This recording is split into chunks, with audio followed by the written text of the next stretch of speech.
Welcome back to The Critical Gentleman. Today we're going to discuss a topic that I just couldn't put off, and that is Hodinkie's announcement of the TOG Heuer limited edition Carrera skipper.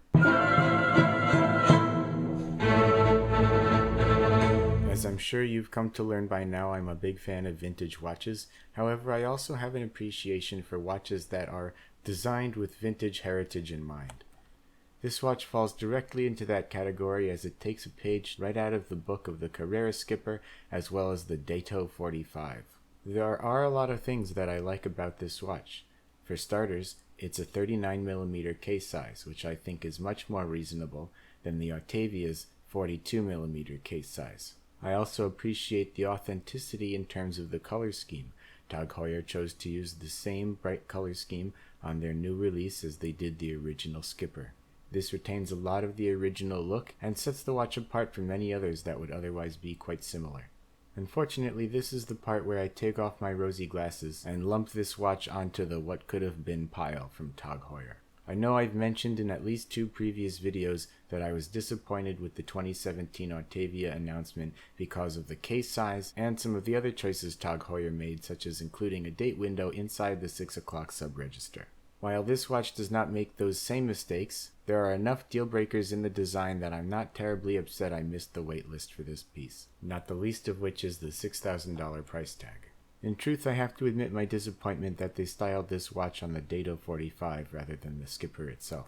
One needs look no further than the dial itself to realize why. A single chronograph register limits the actual timekeeping ability of the watch, that is, if anyone actually ever used a chronograph to measure time. But more importantly, the date function, in my opinion the most useless modern complication, occupies more real estate than it could possibly need at the 3 o'clock position. The small rectangular window mocks the wearer, poking the same sore spot over and over, saying you couldn't afford a real skipper even if you wanted to. The fact is, the original Carrera is one of my all-time favorite vintage designs, and in no small part due to the case size and dimensions. Not only is it modestly sized at 35mm in diameter, vintage Carreras wear 18mm straps and are extraordinarily thin as a result of their manual wind movements.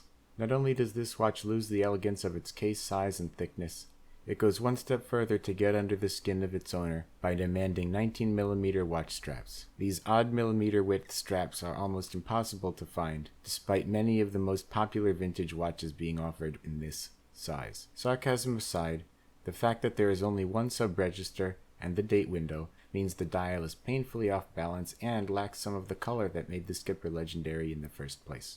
Why neuter the very defining characteristic that led you to create an inspired version of this watch in the first place? Finally, there's a side-by-side shot on the Hodinkee website comparing this new skipper to the original version. While I don't actually have anything against sapphire crystals and own plenty of watches with them, the glass on this watch looks to almost completely obscure the seconds track around the outer bezel of the dial.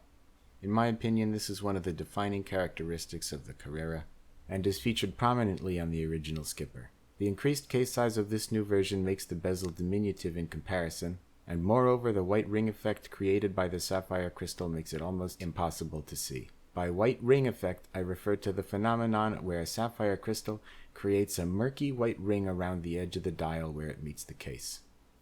This can be seen on many watches with sapphire crystals, most notably the Omega Speedmaster, which is well known for just how attractive the Hesalite crystal makes the watch. On any watch without a seconds track or thin bezel around the dial, this would make no difference, but unfortunately, it is simply one more detractor, which keeps the 2017 skipper from even approaching the legendary original. If it sounds like I'm judging this watch harshly, it's because for the second time in 1 year, TOG Heuer has released a watch that was a razor's edge away from being totally fantastic. Yet somehow they managed to release 2 more gaudy and oversized watches to add to their 2-decade-long stretch of failures.